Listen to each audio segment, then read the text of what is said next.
안녕하세요. 절대값 외명품 PD 한PD입니다. 자, 부동산 114에서 전국 아파트를 표본으로 조사를 해봤는데 가구당 평균 가격을 조사해봤어요. 그래서 14일 기준 서울 아파트의 평균 가격은 13억, 한 3만 원 빠지는 13억이에요. 서울의 아파트 평균 아파트를 살려면 13억이에요. 이게 한 10년 정도 전에 한 10년 정도, 그러면은 2014년 정도 3배가 오른 것 같아요. 3배? 한 2.5배는 이상 오른 것 같아요. 자, 13억.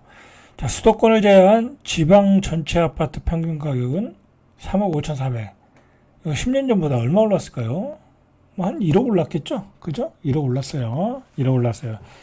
자, 그러니까 10년 전에 비교해서 지방은 1억 올랐고 서울은 한 8억 올랐다. 8억에서 8억 정도. 그죠? 8억 정도. 자, 한 8배가 더 올랐어요. 그죠? 이 격차가 확 벌어진 거예요, 이제. 자, 나중에는 2030년 이후에는 지방 아파트는 좀 입지가 떨어지고, 그 다음에 연차가 오래된 것들, 그런 건 못 팔아요. 입지가 떨어지고, 연차가 오래된 것들. 지금도 못 파는 경우가 있잖아요. 지금도 아파트 비어가고 있잖아요.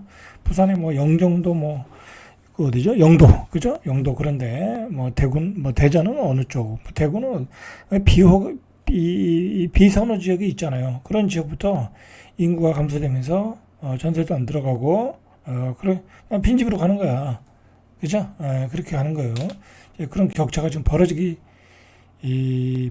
게 격차가 확 벌어졌다. 그래서 서울과 지방의 아파트 가격 차는 10년 전인 2014년도와 비교해도 서울은 5억 3천, 지방은 2억 2천 맞죠? 그죠? 지방은 한 1억 정도 오른 거고 서울은 이거 2.5배, 그죠? 2.5배 올랐죠. 이거 나와 있네요. 나기 통계가 2017년도에는 4억 4,759만 원, 4억을 넘더니 2018년도에 6억 2,200. 자, 이때 집값이 급등할 때죠.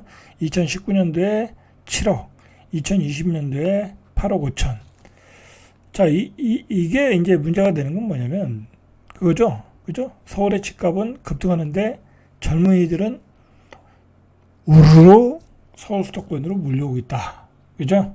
그게 문제가 큰 거죠. 그죠? 대한민국 정치인들이 가장 고민사를 하는 거죠. 근데 중요한 건요, 우리 대한민국 정치인들은 그 사람들에 대해서 걱정을 안 해요. 서울 수도권을 몰려오면 그냥 서울 수도권에서 그들의 그 몰려온 그들에게서 어떻게 표를 얻을까? 그죠? 그거밖에 고민 안 해요. 서울 수도권에서 몰려온 그들에게서 어떻게 표를 얻을까? 그죠? 그거밖에 고민 안 해요. 그들이 올라오지 않도록, 그죠? 자기 고향에서 살도록. 부산에 사는 사람은 부산에 사는 게 행복한 거예요. 그죠? 대구에 사는 사람은 대구에 사는 게 행복한 거고, 광주에 사시는 분들은 자기 고향에서 자기 부모님과 자기 친구들과 사는 게 훨씬 행복하죠. 그죠? 서울에 와가지고, 자기가 알지도 못하는 도시, 그죠? 친구도 없어. 그죠? 친구가 자기 고향만큼 있겠어요? 여기 와서 다 새로운 친구들 만나야죠. 새로운 문화를 또 접촉해야죠. 왜 문화가 엄청나게 틀려요. 서울 문화와 지방 문화는 틀려요. 틀릴 수밖에 없어요. 자라고 성장한 배경이 틀린데, 그죠? 대학교 가서 강남에 사는 애들 만나면 강북에서 자랐던 애들은 강남에 사는 애들하고 또 잘 이게 섞여지질 않아요. 틀려요, 문화가. 우리 때도 그랬는데, 지금은 오직하게 했어요. 그죠? 그리고 그것도, 대학을 다 졸업하고 서울 올라와 봐. 와, 이건 깎아본 거죠. 그죠? 다 커가지고 올라왔는데, 집값은 또 비싸. 그죠? 당장 그 집값은 비싸. 그리고 취직도 제대로 안 되고, 좋은 직장, 대기업 취직하는 건 하늘의 별 따기니까 안 되고, 그죠? 그러니까 애들이 결혼을 할 수가 없는 거잖아요. 그죠? 이렇게 대한민국의 문제는 여러 가지 문제가 있는데, 지방과 서울의 격차가 너무 벌어졌다. 자, 그 격차가 벌어진 원인 중에 하나는 또, 서울의 집중도 있지만 수도권의 집중도 있어요. 그죠? 이 수도권 쪽으로 이 경부 라인이 확대되면서 수도권에 다 집중되는 거야. 그죠? 수도권에 집중되면서 뭐랄까요? 이제 그곳으로 젊은이들을 다 빨아들이는 거예요. 뭐 그곳에 직장이 또 다 있으니까. 화성, 동탄, 뭐 그런 도시에. 자, 그래서 13억 원에 육박하면서 2015년 대비 이 125% 정도 뛰었다라는 거예요. 125%. 반면 같은 기간 지방 아파트 평균 가격은 한 1억 정도 올라서 43%. 그리고 퍼센테이지로만 보면은 뭐 그렇게 커 보이진 않지만 금액이 크잖아요. 위로 갈수록. 그죠?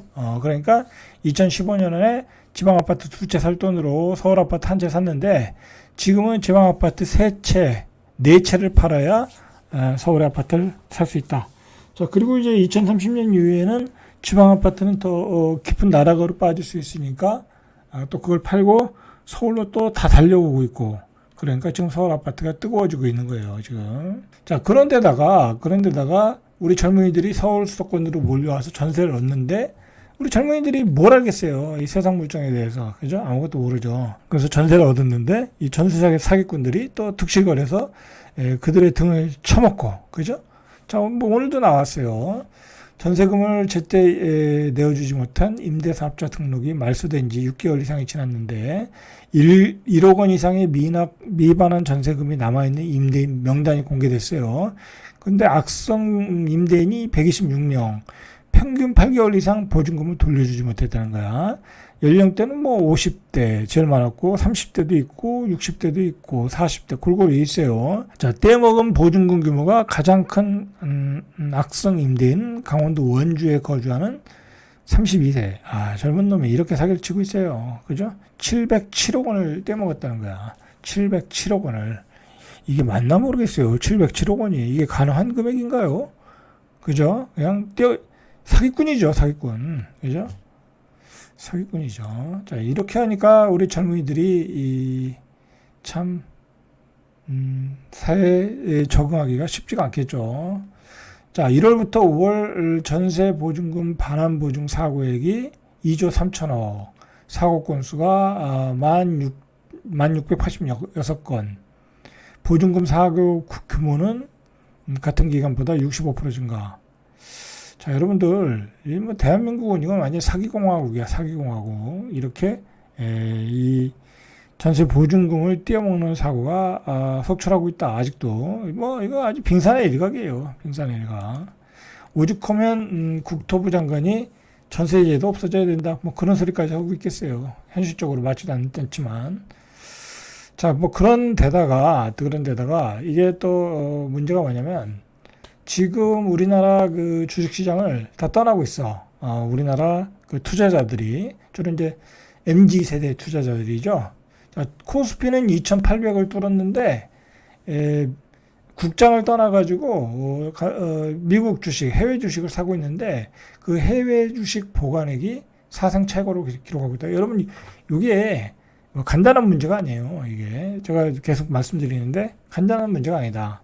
왜 그러냐면 이게 주식시장으로 돈이 안 들어오면요, 말 그대로 우리 기업 가치가 제대로 평가를 받지 못하는 거잖아요.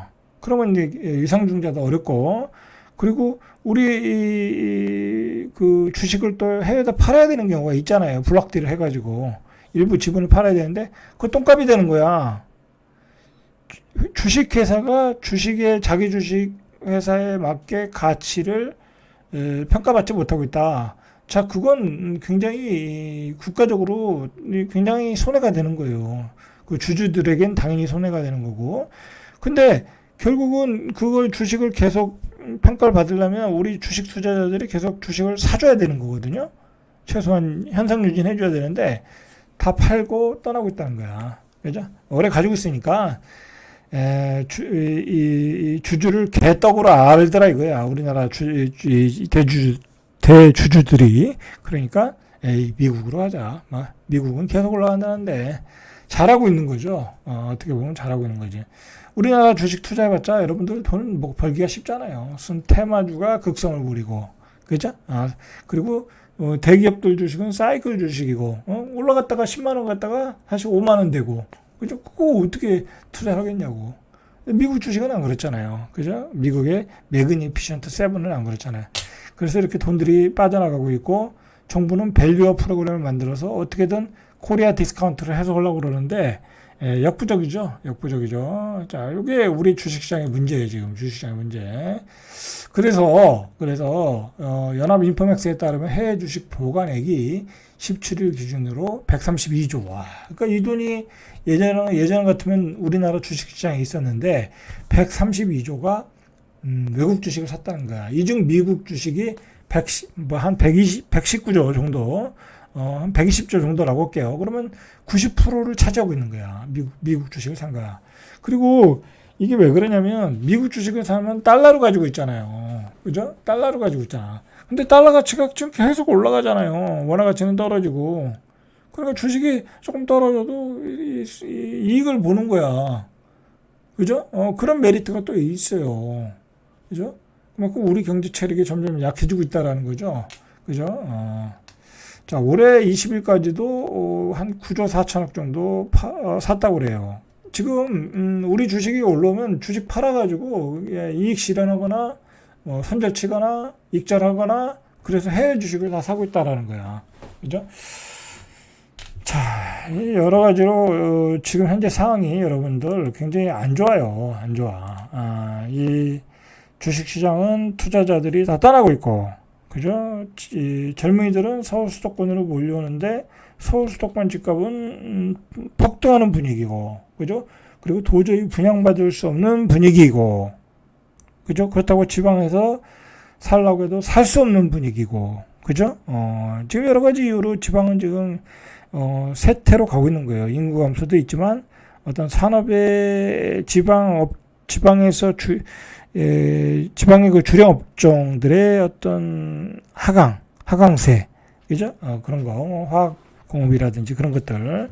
우리나라 지금 중공업 중에 잘 나가는 건 방위산업이잖아요. 요즘 조선이 좀 살아났는데, 그건 한계가 있는 것 같고, 방위산업 정도가 잘 나가고, 지방에 딱히 공장이 없어요. 그리고 2차 산업단지라고 해봤자 지금 그 공장에 사람들이 몇 명이나 있을 것 같아요. 다 연구원들이지.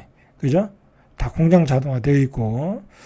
자, 이게 굉장히 진퇴양난이에요. 지금 대한민국이 진퇴양난이야.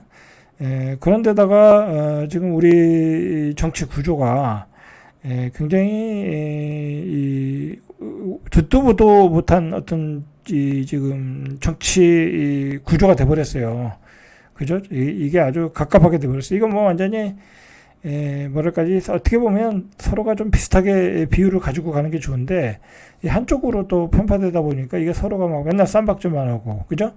그렇게 되고 거의 협치라는 게 없고, 그 다음에 의료 시스템은 완전히 붕괴가 돼가지고 의사들은 파업 중이고, 그죠? 환자들은 그냥 죽든 말든 상관없이 그렇게 돼 있고, 그리고 국방 문제는 지금 러시아가 북한에 정밀 무기를 공급해준다, 또 기술을 이전해준다, 그런 얘기가 나오니까 우리 정부에서 만약에 정밀 무기 기술을 이전해주면 우리도 우크라이나에 지원하겠다. 이게 굉장히 외교적으로 좀 어려운 처지에 있고, 그죠? 국방 안보 면에서도 굉장히 위급한 상황이고, 국제 정세가 국내 정치는 거의 그 조선시대 붕당 정치와 같이 이상으로 쌈박질만 하고 있고, 그리고 기후변화에 대한 대비도 없고, 그리고 지방에 대한 어떤 그 불균형, 그걸 어떤 해소할 생각은 전혀 없고, 오직 수도권에서 어떻게 표를 얻을 것인가, 그런 거에만 관심이 있고, 정치인들인. 자, 우리는 우리 국가가 당면하고 있는 현안 문제를 해결하지 못하는 정치인에 대해서는 여든 야든 가차없이 비판해야 돼요. 비판하고, 그냥 제대로 자격이 없는 정치는 쫓아내야 되는 거예요. 우리 국민이 해야 될 일이에요, 지금. 안 그러면 우리 후손들이 굉장히 위험한 상황이 있어요. 우리가 이게 어떻게 만든 나라예요. 그죠? 어떻게 만든 나라냐고. 굉장히 진짜 피와 땀으로 만든 나라인데, 그냥 망쳐놓으면 안 되잖아요. 그죠? 그 후손들에게 더 좋은 나라를 넘겨줘야 되는 거잖아요. 그죠? 그런 점에서 굉장히 어떤 위기가 있어요, 지금. 그죠? 여러 가지 위기가 있어요. 젊은이들의 행태를 보면 알잖아요. 젊은이들이 주식시장을 다 떠나버리고, 그죠? 그리고 결혼도 안 하려고 그러고, 아이도 안 낳으려고 그러고, 그 미래가 없는 나라잖아요, 이게. 자, 미래가 없는 나라가 되면 안 되겠죠. 그죠? 자, 절대값 TV의 명품 PD 한 PD였습니다.